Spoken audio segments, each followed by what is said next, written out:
그리스도 예수 안에 있는 성령으로 말미암아 하나님의 은혜로 값없이 의롭다 하심을 얻은 자 되었느니라.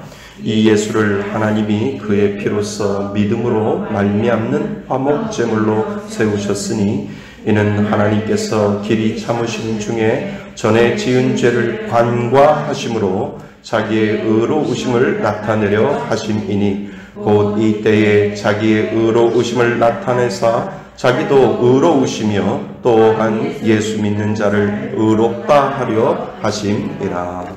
아멘. 할렐루야. 예, 감사합니다. 인터넷으로 예배를 드리시는 분들은 저희 교회 카페로 들어가 보시면 교재가 있습니다. 교재가 없어도 예배를 드릴 수 있는데요. 교재를 같이 보시면서 인터넷으로 예배를 드리시면 더 쉽게 이해할 수 있고 또 말씀을 같이 나눌 수 있습니다. 저희들은 금요일날 금요 철야 때 매월 마지막 주에는 합심기도 시간으로 하나님 앞에 예배를 드리고, 그리고 첫째 주, 둘째 주, 셋째 주는 우리가 장로교입니다. 여기는 장로교인데요. 장로교를 창시했던 칼빈을 우리는 좀 배워야 될 것 같아서 그동안 칼빈의 기독교 강요 1권부터 시작해서 지금까지 저희들이 3권 11장까지 오늘 여기까지 와 있습니다.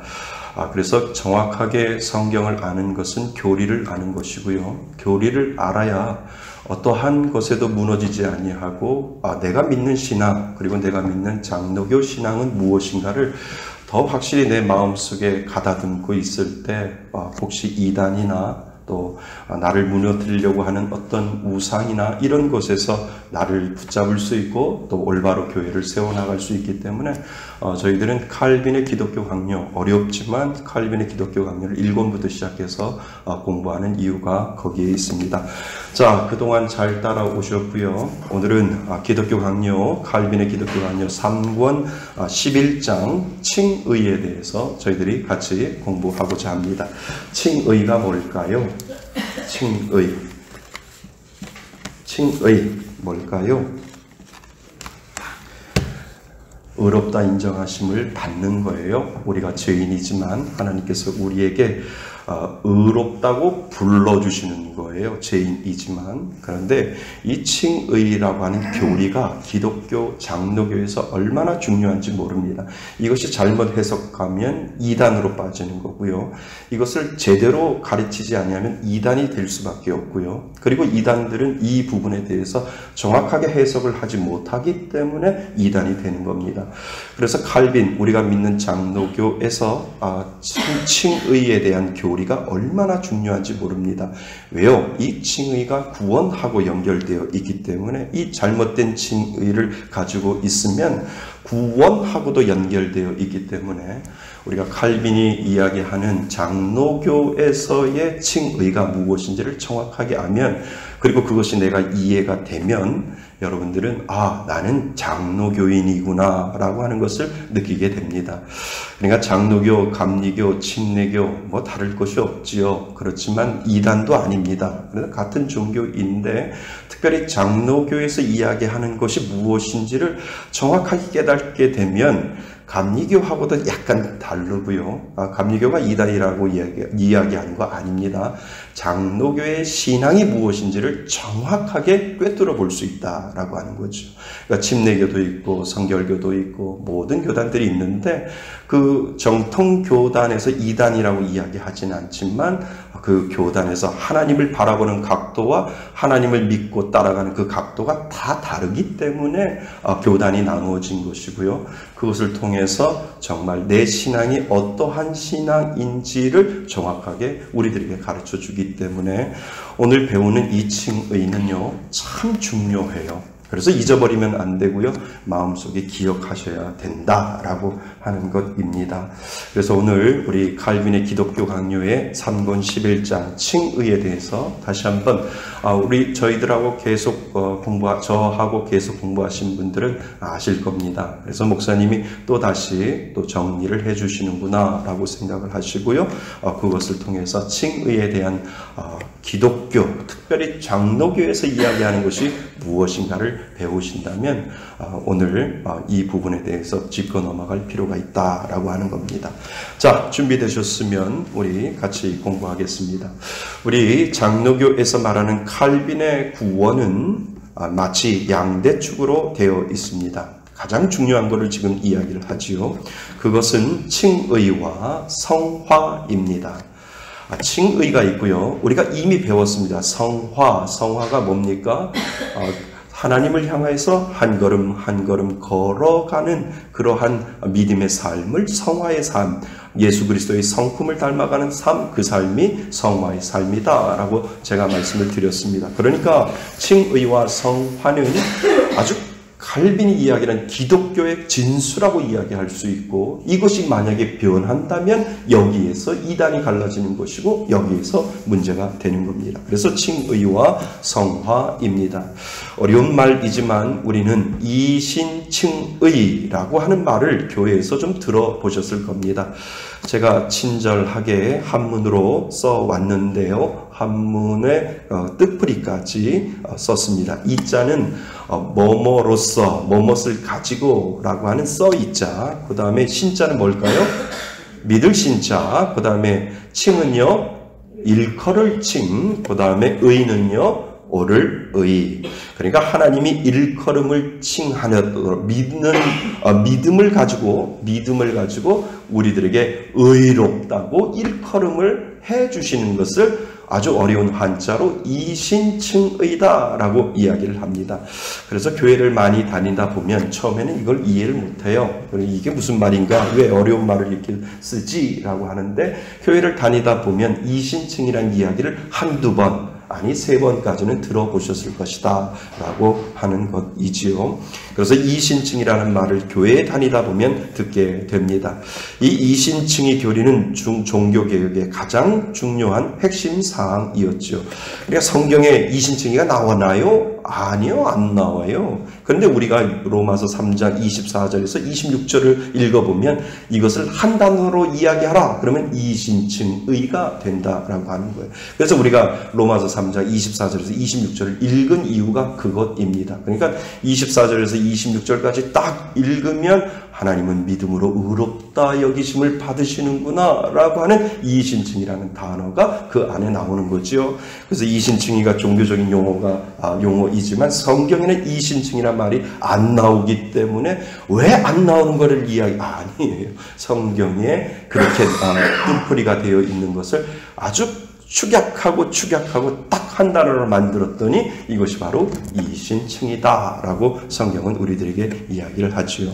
종교개혁자 루터는 평생을 이 이신칭의 교리를 세우기 위하여 산 사람이라고 할 수 있을 정도로 성경에서 이 이신칭에 대한 진리를 찾으려고 많은 노력을 해왔습니다. 종교개혁자 루터가 있고요. 종교개혁자 칼빈이 있고요. 종교개혁자 스즈빙글리가 있고요. 수많은 사람들이 종교개혁자가 있는데 우리가 알고 있는 아주 유명한 인물 루터, 그 다음에 칼빈, 이렇게 종교개혁자들이 있는데 이 특별히 루터라고 하는 이 종교개혁자가 막 고민을 하는 거예요.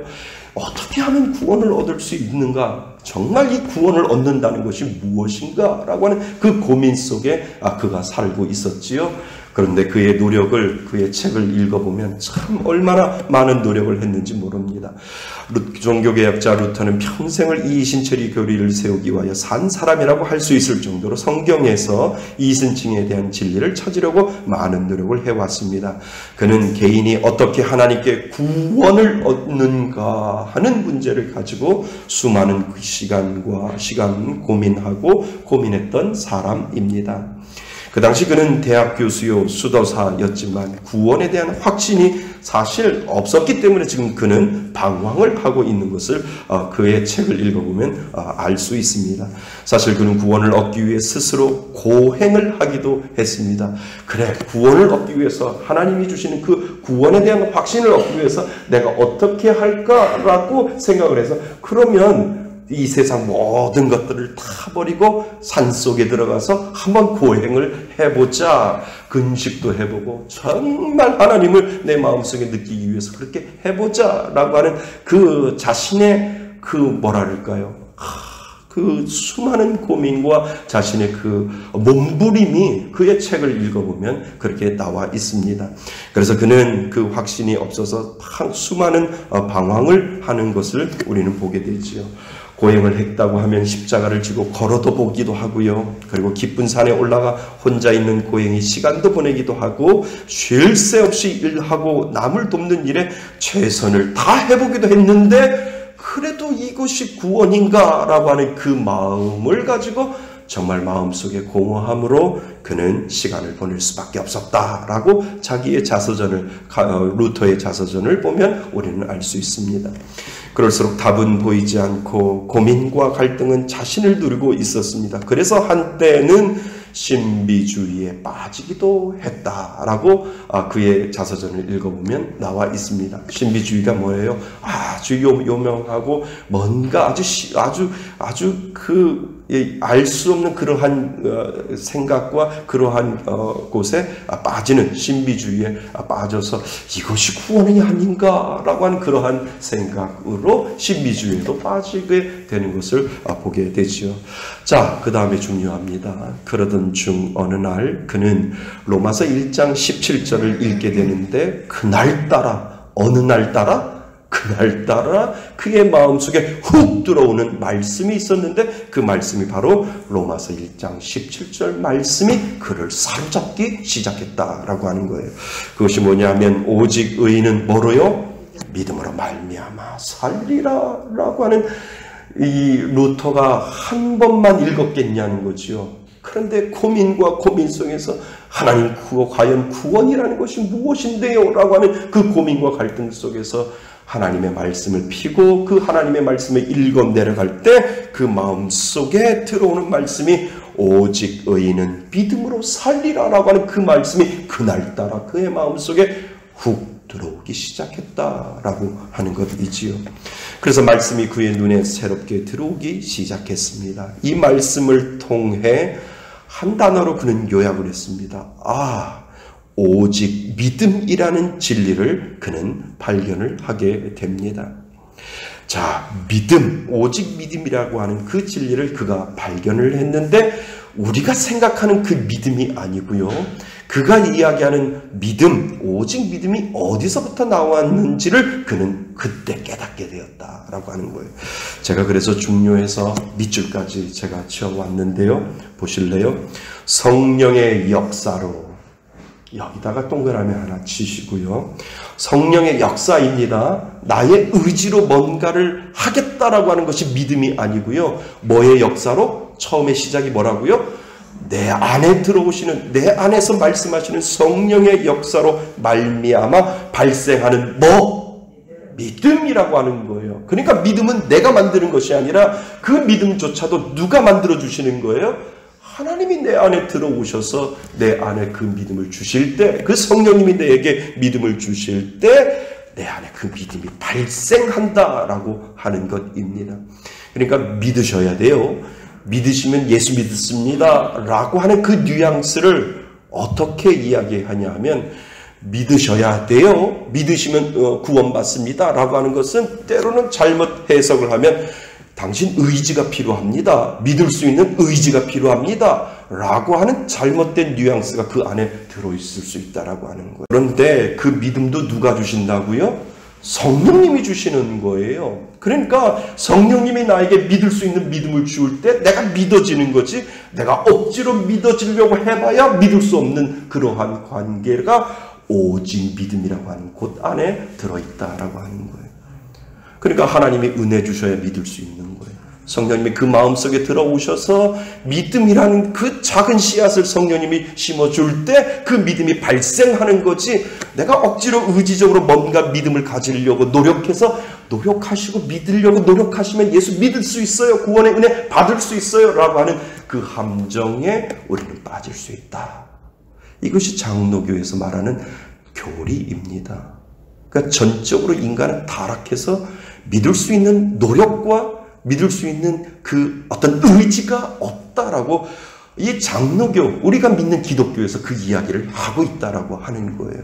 우리는 전적인 타락을 가지고 있고, 우리는 전적인 죄인임으로 우리는 전적으로 내 스스로 믿음을 가질 수 없는 그러한 연약한 존재요 죄인이다라고 성경은 우리들에게 설명을 해주고 있기 때문에 그렇습니다. 그러니까 우리가 구원을 받을 때 아무 역할이 없어요. 죄송하지만. 그렇지만 노력해야 되지만 아무 역할이 없어요. 하나님이 어느 날 내 마음속에 다가와서 나 너 사랑해 라고 하는 그 말씀을 내 마음속에 씨앗을 심어주는데 그 말씀이 어느 날 내 마음속에 믿어지는 거예요. 내가 믿으려고 노력하는 것이 아니라 하나님의 그 말씀이 어느 날 내 마음속에 다가오셔서 야, 나 너 사랑해. 수많은 사람들 중에 나는 너를 택해 잡았거든. 그런데 나는 너밖에 없어 라고 하는 일편단심의 하나님의 사랑이 느껴질 때 하나님 믿습니다 라고 하는 그 믿음의 고백을 할 때 진정한 구원의 역사가 그때부터 이루어진다. 이것이 우리가 이야기하는 기독교, 장로교, 그리고 차칼빈, 우리가 믿는 정통교에서 이야기하는 것이 바로 이것이다라고 하는 것이지요. 그래서 우리 한번 밑줄을 다시 한번 읽어보셔야 돼요. 한번 읽어보겠습니다. 시작. 성령의 역사로 말미암아 발생하는 믿음은 예수님을 붙잡고 소유하게 만들어준다는 것입니다. 아멘. 맞습니다. 그래서 성령의 역사로 말미암아 발생되는 거예요. 믿음은. 내가 믿음을 갖는 것이 아니라 하나님이 어느 날 나에게 찾아오셔서 그 믿음의 은혜를 주실 때 아이고 하나님 라고 고백할 수 있도록 하나님이 나를 만들어주시냐는 거예요. 그러니까 수많은 사람들 중에 나를 택해 잡아주셔서 믿어질 수 있는 은혜를 주신 거, 그것 복이라는 거예요. 그게 복 받아라 해서 그것이 복이 아니라 하나님 수많은 사람들 중에 나 같은 사람이 무엇인데 나를 사랑하여 주셔서 나에게 믿어지는 은혜 주셨나요? 그것이 우리들의 삶 속에 믿음으로 고백될 때 그것만큼 큰 거는 없다는 거예요. 아무리 우리가 가진다 할지라도 우리는 가지는 종교가 아니라 하나님을 소유하는 종교잖아요. 하나님이 내 안에 믿어질 때 그것을 붙잡고 우리는 오늘도 살아가는 사람이지요. 그러니까 5,300만 명 중에 코로나 확진 걸릴 사람이 1%도 안 된다 그랬잖아요. 지금 0.5% 정도 간대요. 그 0.5% 안에 든 것도 축복이에요. 그죠? 그렇잖아요. 아니 그러니까 사람들이 나 코로나 얘기했는데 확진 걸린 사람들이 옆에 있는 줄 몰랐다라고 하는 사람들도 있다는 거예요. 그러니까 그것을 통해서 와 그럴 수도 있겠구나. 그러니까 수많은 사람들 중에 구원받을 사람들이 얼마인지는 하나님의 주권에 있는데 하나님이 그것을 그 퍼센티지는 우리는 몰라요. 그 주권은 하나님 앞에 있는데 하나님이 어쩌면 그 수에 저와 여러분들도 집어넣고 계시는 줄을 믿습니다. 그러니까 그 은혜로 우리가 살아가는 거예요. 이것이 내 마음속에 믿어질 때 그것이 은혜가 된다라고 하는 거예요. 아무리 믿으려고 해도 믿어지지 아니하고 머리로만 믿는 그러한 신앙인들이 얼마나 많이 있는지요. 그것을 우리들에게 지금 설명을 하고 있다는 거죠. 자, 즉 믿음은 내가 가진다고 해서 되는 것도 아니고 마음 먹는다고 해서 되는 것도 아니라 그 믿음은 주권적으로 역사하시는 성령의 사역에 의해서 나온다는 것입니다. 아멘. 맞습니다. 그래서 구원은 인간의 행위가 개입되지 않고 오직 하나님의 행위에 있다는 것을 깨닫는 것입니다. 그러니까 구원을 위해서 내가 할 수 있는 건 아무것도 없다는 거예요. 하나님이 나를 위해서 그 구원의 행위는 하나님이 하시고 하나님이 택해 잡으시고 하나님이 붙잡아 주시고 강건하여 나를 불러주실 때 하나님 사랑합니다 라고 하는 그 믿음의 고백을 우리가 올려드릴 수 있다라고 하는 그것 때문에 여러분들도 여기까지 끌려온 줄 믿습니다. 하나님의 강권하심 때문에 내가 끌려온 거예요. 그리고 그 사랑에 녹아서 오늘도 그 사랑 때문에 우리가 살아감을 하나님 앞에 고백을 하는 거지요. 하나님이 인간을 구원하시기 위하여 하신 일이 믿어지는 자에게 구원의 은혜가 있다는 사실을 깨달은 것입니다. 한마디로 믿음으로 구원을 얻게 되는 것이죠. 사람들이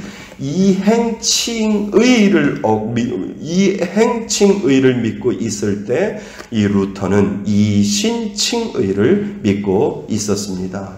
그러니까 사람들이 그래요. 아이, 그래도 사람이 염치가 있지. 그래도 우리가 뭔가 노력을 해야 구원이라고 하는 것을 얻지 않을까? 그것이 바로 행동. 어떠한 선한 행동을 해야만 의로움을 얻을 수 있다라고 하는 그것을 가지고 있을 때 이 루터는 아닙니다. 우리는 전적으로 타락한 인간이기 때문에 우리의 죄인으로 우리가 구원을 얻을 수 없습니다. 구원을 얻을 수 있는 어떠한 도구도 없습니다. 하나님이 나를 선택하시고 나를 구원하셔야만 될 수 있습니다. 라고 루터가 그 이야기를 하고 있는 거죠. 근데 보세요. 모든 종교는요, 이단까지 다 합해서 보면 이 교리가 이행칭의의 교리예요. 열심히 해. 그래야 구원받아. 열심히 해야 극락에 가. 열심히 해야 너희들이 원하는 좋은 곳에 갈 수 있어. 그런데 그 열심이 없으면 너희들은 그게 안 돼. 구원의 은혜 받을 수 없어. 구원이라고 하는, 극락이라고 하는, 우리 그 타 종교에서 이야기하면 자기네들이 이야기하는 놀라운 그 은혜를 얻을 수 없어 라고 이야기를 한다는 거예요. 그게 다 모두 다 뭐에 있다고요?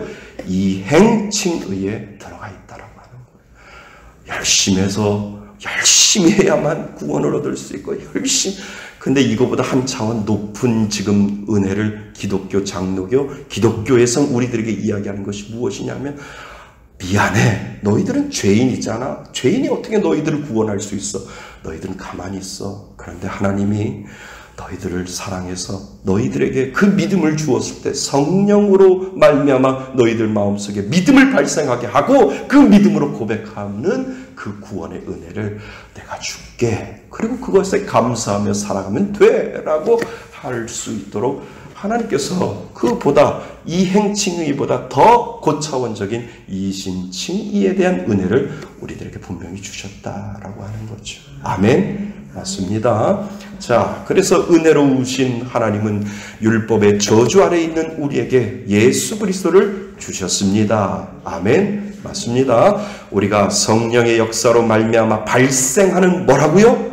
믿음으로 예수 그리스도를 소유함을 알고 느끼고 경험할 때 예수님의 의를 힘입어 하나님과 화해하게 되고, 그리고 그것을 믿는 자에게는 하나님의 심판이 아니라 우리를 자녀 삼으신 아버지라고 부를 수 있는 은혜를 누가 주셨어요? 하나님이 분명히 주셨습니다. 그러니까 우리가 하나님 앞에 갈 수 있는 그러한 아무 자격이 없는데 예수 그리스도의 보혈의 피로 말미암아 그 구원의 은혜를 우리가 얻을 수 있는 그 은총을 우리에게 주셨다라고 하는 거죠. 그러니까 예수님이 우리들에게 중보자 되심을 믿습니까? 아멘. 그 믿음의 은혜를 가지고 우리가 사는 거예요. 세상에 어떠한 중보자도 없어요. 오로지 한 분, 예수 그리스도의 그분으로 말미암아 우리가 하나님 앞으로 담대하게 나아갈 수 있는 구원의 은혜를 주셨다라고 하는 사실을 여러분 기억하실 수 있기를 바랍니다. 그리고 그것을 믿는 자에게는 하나님의 심판이 아니라 우리를 자녀 삼으신 아버지라 부를 수 있는 은혜를 주셨습니다. 그것이 바로 예수 그리스도로 말미암아 얻게 되는 은혜입니다. 우리는 분명 죄인이지만 하나님이 우리를 의인으로 받아주셨습니다. 난 더러운 죄인인데 하나님은 나를 의인이라고 말씀하시고 손잡아주신 사건, 그것이 바로 나를 의롭다 여겨주시고 구원의 은혜를 열어주신 그 은혜가 저와 여러분들에게도 분명히 있는 줄 믿습니다. 자, 우리가 죄인으로 있는 한 하나님의 원수이고, 그렇지요. 하나님의 은혜를 받을 수 없습니다. 오히려 하나님의 진노와 벌이 임하게 되었습니다. 그래서 하나님은 그리스도의 의를 우리에게 전가해 줌으로써 이양해 준다라고 하는 거죠. 예수 그리스도의 그 보혈의 피, 그 한 분이 예수 그리스도의 십자가의 보혈의 피로 피 흘리심으로 말미암아 돌아가심으로 말미암아 우리의 죄가 그분의 죽으심으로 말미암아 우리들의 죄가 맑게 씻어짐으로 예수님의 그 은혜가 우리들에게 전가됨으로 우리가 의롭다 인정함을 받았다라고 우리들에게 이야기해 주고 있는 거죠. 그러니까 기도할 때 누구의 이름으로 기도하는 거예요? 우리는 공로가 없어요. 그러니까 누구의 이름으로? 예수님 나를 알게 해주셨고 예수님의 사랑으로 하나님을 알게 해주셨고 죽을 수밖에 없는 나에게 구원의 은혜를 주셨던 그 예수님의 이름에 의지하여 기도합니다 라고 우리가 마지막에 기도할 때마다 예수 그리스도의 이름으로 기도합니다 라고 고백할 수밖에 없는 것이 무엇이냐면 예수님이 나를 위해서 그 일을 다 하셨다라고 하는 거예요. 아멘. 예수님이 나를 위해서 다 하셨기 때문에 누구의 이름이 아니라 오로지 한 분 예수 그리스도의 이름만이 나의 모든 것들을 해결해 주심으로 나는 예수 그리스도의 이름으로 고백하고 기도하는 이유를 우리에게 주셨다라고 하는 것이지요. 아멘. 자, 누가 우리를 능히 하나님의 택하신 자들을 송사할까? 하나님이 우리를 선택한 자들에게는 어느 누구도 우리를 송사할 수 없다라고 하는 거예요. 죄 있다라고 이야기하지 못한다라고 하는 거죠. 의롭다 하시니 이는 하나님이시니 누가 정죄하리요? 하나님이 낙인을 찍어 주었어요. 너는 내 자녀라고 말씀하시고 너는 의롭다라고 이야기할 때 그때 누가 죄인이라고 이야기할 수 있겠는가라고 이야기를 한다라고 하는 거죠. 그러니까 우리가 죄의 속박에서 죄의 속박과 죄의 사슬에서 매여 있는 것이 아니라 물론 우리가 죄인이었지요. 그렇지만 예수 그리스도로 말미암아 우리가 그 죄 사함을 받았기 때문에 우리는 담대할 수 있습니다. 우리는 당당할 수 있다라고 하는 것이에요. 그러니까 우리는 그 죄의 속박 그래. 내가 가지고 있는 어떤 죄의 모습과 죄의 그 모두 사실은 계속해서 예수님이 나에게 죄를 씻어 주셨어요. 근데 사람들은 왜 칼에 딱 비면 상처가 있지만 그 상처의 흔적은 남아 있잖아요. 그래서 사단은 계속해서 그 죄의 흔적을 가지고 우리의 상처의 흔적을 가지고 너 옛날에 이런 죄 졌잖아 라고 이야기를 하지만 그 상처는 피가 아직 안 나잖아요. 이젠 더 이상 피가 나지 않지만 옛 것을 추억할 수는 있지만 그것이 지금 나에게 피가 철철철 흘리도록 영향력을 주지 않는데 사단은 계속해서 그 상처를 가지고 우리에게 다가와서 너 지금 피 나잖아? 지금 피 흘리고 있잖아? 라고 계속해서 이야기를 해주고 있다는 거예요. 그럼 뭐라고 이야기를 하셔요? 사단은 늘 와서 우리들이 지었던 예전의 죄를 가지고 계속해서 참소할 텐데요. 네가 뭔데 옛날에 이런 죄 지었잖아. 다른 사람은 몰라도 나는 알아. 라고 이야기할 때 나사렛 예수 그리스도의 이름으로 떠나갈지어다 라고 하는 담대함을 누가 주셨어요? 하나님이 우리들에게 주셨기 때문에 그래 이전 것은 나 옛날에 그랬어. 그렇지만 하나님의 은혜로 새 사람이 되었고 그 새 사람으로 인하여 나는 새로운 새술은 새 부대에 담으시시 예수 그리스도가 나를 새 사람으로 만들어 주셨기 때문에 이전 것 괜찮아. 하나님이 다 씻어 주셨어 라고 하는 그 담대한 믿음의 고백을 우리가 누구에게 올려드릴 수 있어요? 하나님 앞에 올려드리고 우리가 사단을 내어 쫓을 수 있는 힘과 능력을 분명히 우리들에게 주신 줄 믿습니다. 그러니까 그 은혜로 살아가는 거예요. 그러니까 그 은혜로 살아가기 때문에 우리는 죄에 억눌릴 수 없고 우리는 죄의 속박에 빠질 수 없고 우리는 날마다 주님만 바라보며 살아갈 수 있는 그러한 존재가 되었다라고 하는 사실을 꼭 기억하실 수 있기를 바랍니다. 우리는 분명 죄인이지만 하나님이 우리를 의인으로 받아주셨습니다.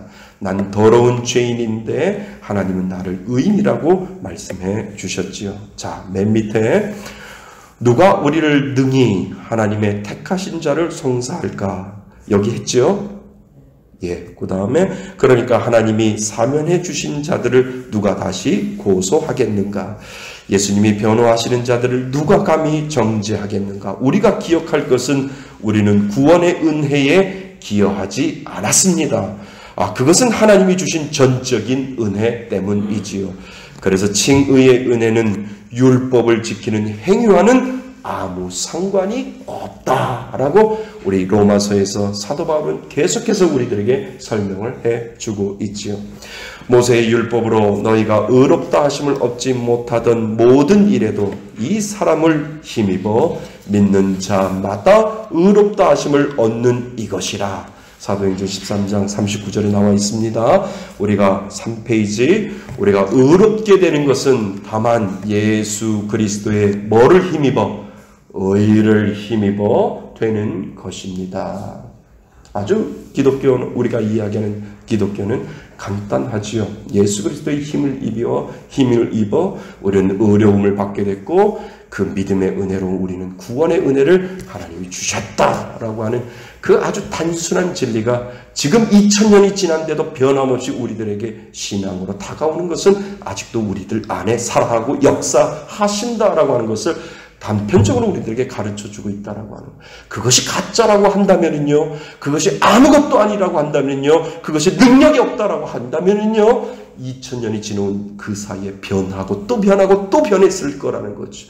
그렇지만 그것이 변하지 아니하고 지금껏 우리들 마음속에 이것이 진리로 남아있는 것은 이 진리가 능력으로 우리들 가운데 있기 때문에 나는 믿으려고 하는 것이 아니라 내 안에 성령님이 다가오셔서 나에게 믿어지는 은혜를 주심으로 말미암아 내가 구원의 은혜를 가졌다라고 하는 그 확신을 우리들 안에 성령님이 저에게도 주시고 여러분들에도 분명히 주신 줄 믿습니다.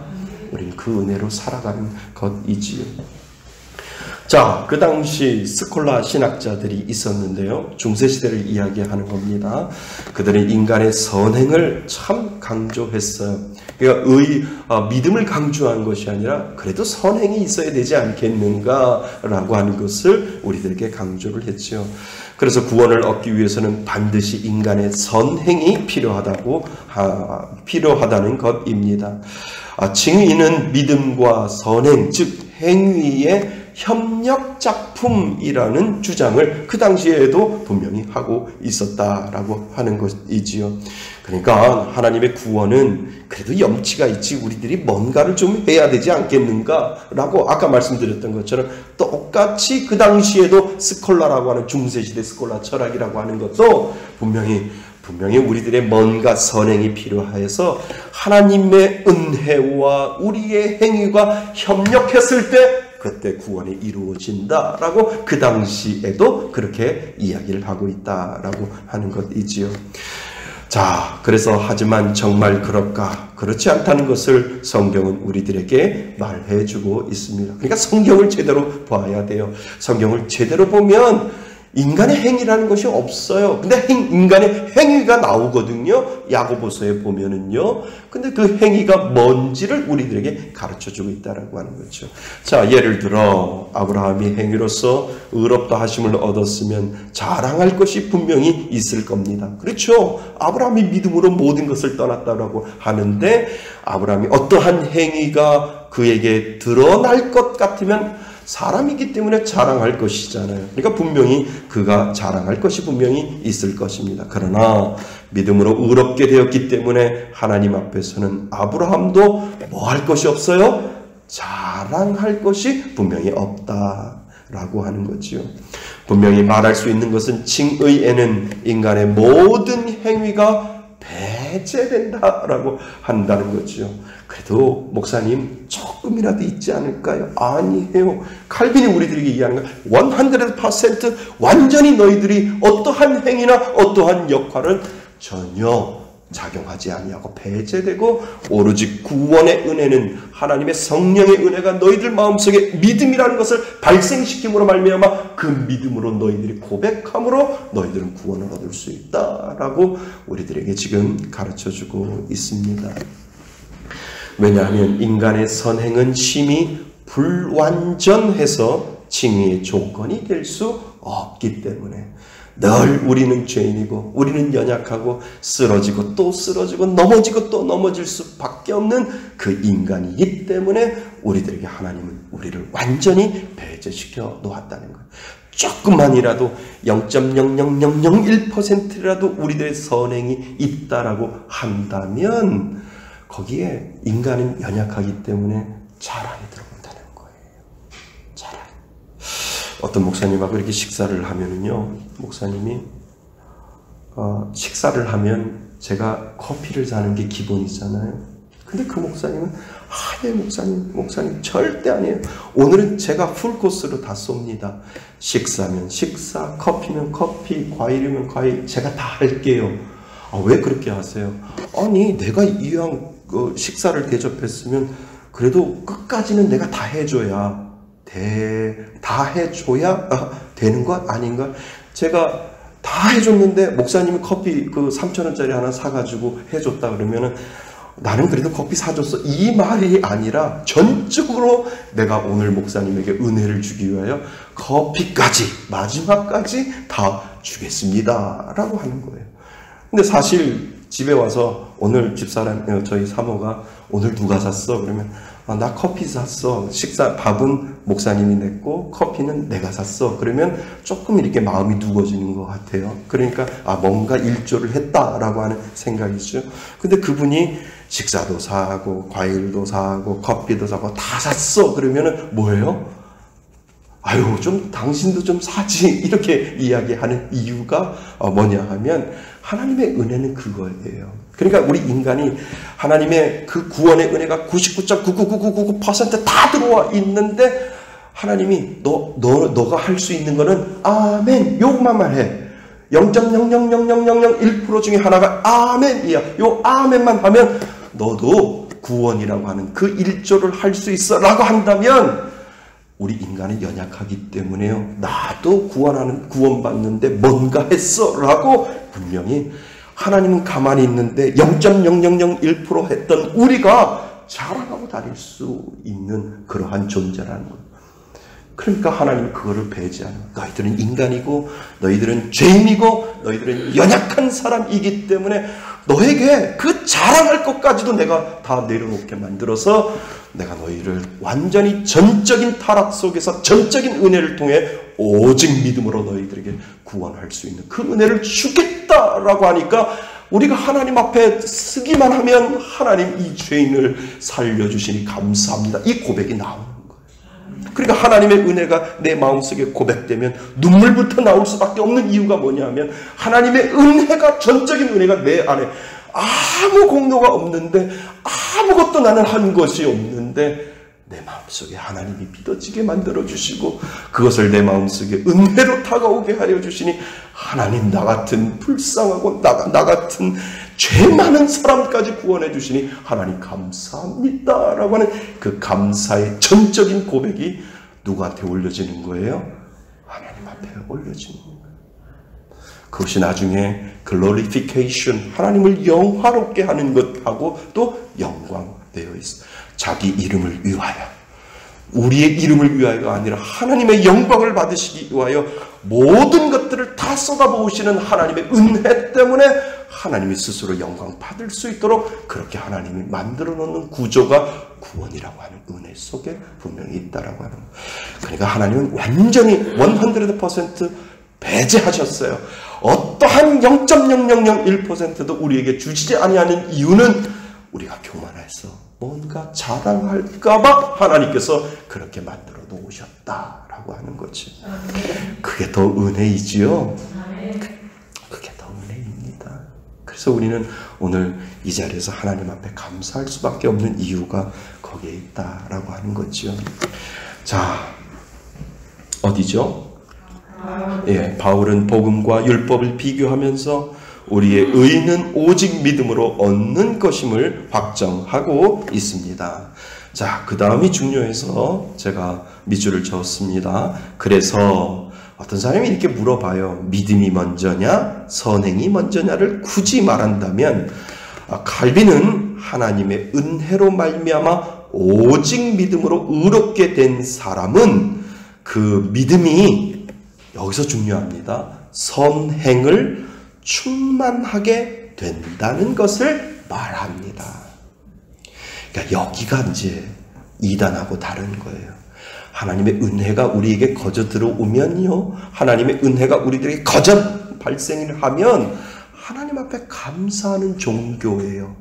하나님은 사랑의 종교이고 한 발짝 더 나가서 우리는 감사의 신앙을 가지고 있는 사람. 하나님, 나 같은 사람 구해주시고 나에게 그 은혜를 주셔서 너무 감사합니다 라고 한다면 우리들의 말이 달라질 것이고요, 우리들의 행동이 달라질 것이고요, 나의 모난 성품들이 하나님의 그 사랑 때문에 내 잘못된 것들을 고쳐나가면서 하나님의 사랑을 전해야지, 하나님의 은혜를 전해야지, 하나님의 말씀대로 내가 순종하며 살아야지 라고 하는 것이 이것이 우리가 말하는 기독교다라고 하는 거죠. 그래서 아주 중요한 거예요. 그 믿음이 뭐를 충만하게 해요? 나의 모난 성품, 선행을 충만하게 한다라고 하는 것을 우리들에게 이야기해 주고 있다는. 이게 무슨 말이에요? 나 예수 믿어요. 그런데 살아가는 건 똑같아요. 세상 사람들은. 나 예수 믿는다니까요. 나 교회도 가고요. 교회 가서 헌금도 하고요. 예배 끝까지 다 드려요. 졸지도 않고 다 드려요. 그런데 세상에 나오면 세상 사람보다 못하면 못하지 더하지 아니하고 늘 살아가는 것이 똑같고 그것이 세상 사람들에게 보여주는 것이 여전히 기준 이하다라고 한다면 다시 거꾸로 돌아가서 퀘스천 마크를 걸어봐야 된다라고 하는 거예요. 이 사람이 정말 머리로 신앙을 믿는 것인가? 종교인으로 믿는 것이냐? 아니면 정말 아무 부족한 아무 공로가 없는데도 나를 사랑하여 주셔서 하나님의 은혜가 체험되어서 그 은혜를 가지고 내가 뭔가를 할 수 있다라고 하는 그것이 분명히 없기 때문에 그것이 행동으로 나타나지 못한다라고 하는 것을 처음으로 들어가서 다시 한번 우리가 생각해 보셔야 된다는 거죠. 그러니까 믿음은, 그죠? 믿음은 행동으로 드러나게 되어 있어요. 나는 성격 자체가 다혈질이야. 나는 금방 얼굴이 빨개져. 그런데 올라갈 수 있어요. 다혈질로 올라갈 수 있어요. 올라갈 수 있는데 어느 순간에 내 마음속에 하나님이 팡 쳐주면 너 예수 믿잖아. 아이고 하나님, 예, 거기까지. 금방 내려와요. 금방 열이 팍 올라갔더라도 그 성품은 가지고 있잖아요. 그런데 내 안에 예수가 믿는다라고 하는 그 믿음이 내 안에 확 들어와 있는 사람들에게는 올라가더라도 금방 꺼져버릴 수 있어요. 나쁜 짓 하려고 그 마음을 갖다가도 다시 금방 돌아볼 수밖에 없어요. 누구와? 내 안에 누가 있기 때문에. 하나님, 성령님이 내 안에 살아계시기 때문에 나를 가만히 내두지 않지요. 가만히 내두지 않는 것이 내 안에 계시는 성령님이시다라고 하는 것이지요. 그래서 믿음은 선행으로 분명히 충만하게 나타난다는 거예요. 우리가 믿음 생활을 하면 할수록 그러니까 나쁜 짓 못해요. 정말 내 안에 예수가 살아있고 내 안에 하나님이 살아있다면 아무리 나빠도, 정말 실수해서 나빠도 금방 회개할 수밖에 없어요. 그것이 바로 하나님이 우리들에게 주신 예수 믿는 은혜라는 거죠. 그러니까 예수 믿는 사람은 미련하게 착하다는 거예요. 미련하게 당해요. 미련하게 저거해요. 그래도 우리는 누구 때문에 사는 거예요? 하나님 때문에 살고 그 복의 은혜를 가지고 우리가 살아가는 이유를 우리는 세상의 모든 것들을 다 없어도 하나님이 주시는 그 은혜가 우리들 가운데 있기 때문에 그 복을 가지고 우리가 오늘도 살아가게 된다라고 하는 것을 축복으로 여길 수 있기를 바랍니다.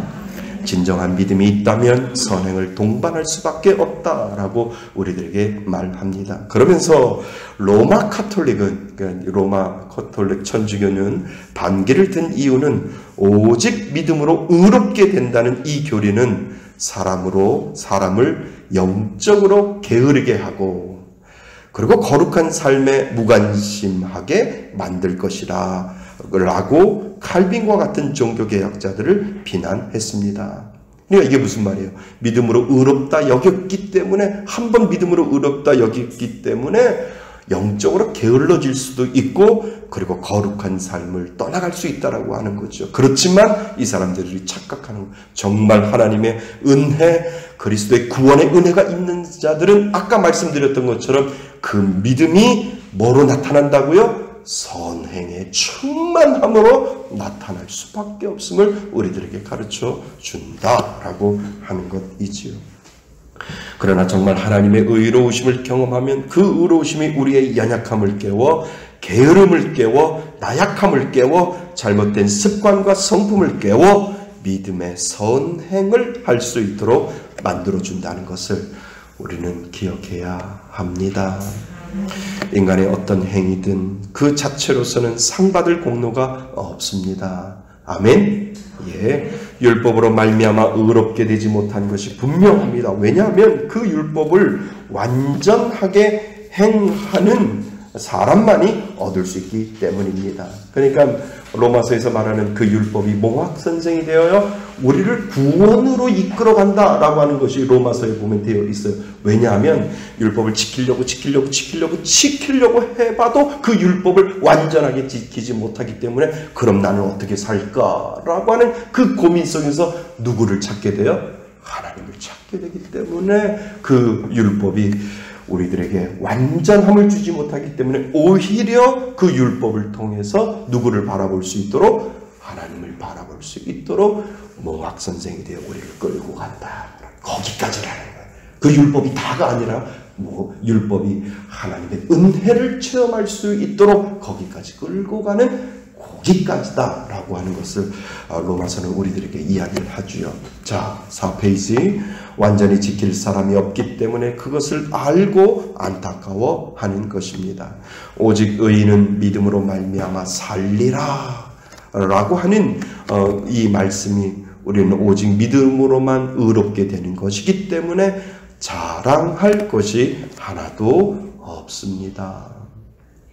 그러면 누가 의롭다함을 받을 수 있을까요? 우리들의 노력은 필요 없는데 그렇다고 우리가 가만히 있을 수 없잖아요.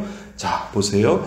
주권은 하나님께 있지만 의롭다함을 받을 수 있는 그 주권은 누구에게 있어요? 하나님에게 있지만 성경이 그래도 우리에게 가르쳐주는 것은 하나님 앞에 의롭다함을 받을 수 없다는 것을 철저히 깨달은 자, 즉 자신의 행위로는 도저히 의롭다함을 얻을 수 없음을 인정하고 깨달은 자에게 하나님은 어쩌면 그 마음속에 더 가까이 먼저 다가올 수 있겠다라고 하는 퍼센티지를 주는 거지 그렇습니다 라고 우리들에게 이야기해 주는 것은 아니지요. 그래서 자신의 행위로는 도무지 의롭다함을 얻을 수 없음을 인정하고 깨달은 자입니다. 그러니까 죄가 많으면 뭐가 많다고요? 은혜도 많습니다. 왜요? 죄를 깨달으면 깨달을수록 누구 쪽으로 더 가요? 이게 나를 살릴 수 있는 것이 무엇인가 라고 해서 은혜 쪽으로 찾고 가려고 하면 어느 순간에 하나님이 그것을 긍휼히 여겨서 그것을 불쌍히 여겨서 그래 내가 너를 사랑했었어 라고 하는 그 시간과 그 속도를 하나님이 결정하시고 하나님이 그 마음속에 은혜라고 하는 믿음의 은혜를 그 안에 집어넣을 수 있다라고 하는 것을 우리들에게 가르쳐주고 있지요. 자기의 의를 내세우는 것을 포기하고 자신의 행위로 의로움이 전혀 없음을 인정할 때 하나님의 은혜는 점점 다가올 수 있다는 것입니다. 그래서 성령의 역사로 얻은 믿음을 가지고 예수 그리스도의 의를 붙잡음으로써 의롭다함을 받게 되는 것입니다. 그때 죄 용서와 그리스도의 의가 우리들에게 전가되는 놀라운 역사가 그 안에 있다라고 하는 것이지요. 아멘. 우리는 이 은혜로 살아가는 겁니다. 예, 그 은혜 때문에 우리는 감사하며 우리가 더 착하고 더 정결하고 더 선하고 더 거룩하게 살려고 오늘도 노력하는 이유가 거기에 있다라고 하는 것이죠. 자, 결론 한번 보겠습니다. 그래서 칼빈은요, 종교개혁자 칼빈은 장로교를 창시하고 기독교를 만든 칼빈은 믿음조차도 하나님의 은혜로 말미암아 발생한다는 것을 우리는 잊지 말아야 합니다. 그러니까 믿음이 내 거가 아니라는 거예요. 그죠? 그 믿음 누구 거예요? 그 믿음도 하나님 거다라고 하는 것을 우리들에게 가르쳐 주지요. 성도는 그의 죄가 우리 그리스도의 보혈로 가려진 자입니다. 그래서 하나님은 우리가 죄인이지만 의롭다 인정하시고 의의 옷을 입혀 주셨습니다. 아멘. 그래서 예수님 당신이 자신을 십자가에 내어 줌으로 예수님의 의가 우리에게 전가된 것입니다. 오직 믿어지는 은혜만이 우리를 의롭게 하십니다. 아멘. 예, 우리는 그 믿어지는 은혜 때문에 오늘도 주님 앞에 나온 줄 믿습니다. 내가 믿으려고 해도 믿어지지 아니하는 사람이 있는데 우리는 하나님이 주시는 그 믿음으로 하나님이 주시는 그 사랑의 은혜로 오늘 이곳에 없는 줄 믿습니다. 그 은혜로 살아가시는 저와 여러분이 되시기를 주님의 이름으로 축원드립니다. 아멘. 우리 잠시 기도하겠습니다. 오늘 말씀을 가지고 하나님 앞에 간절히 기도합니다. 하나님, 많고 많은 사람들 중에 저를 택하여 잡으시고 하나님의 그 사랑과 그 믿음의 은혜를 주시니 감사합니다. 하나님, 날마다 감사하며 살겠습니다. 하나님의 그 사랑에 늘 감사하며 목매어 살겠습니다. 오늘 주신 말씀을 가지고 먼저 하나님 앞에 간절히 기도합니다. 하나님 아버지, 저희들을 사랑하여 주셔서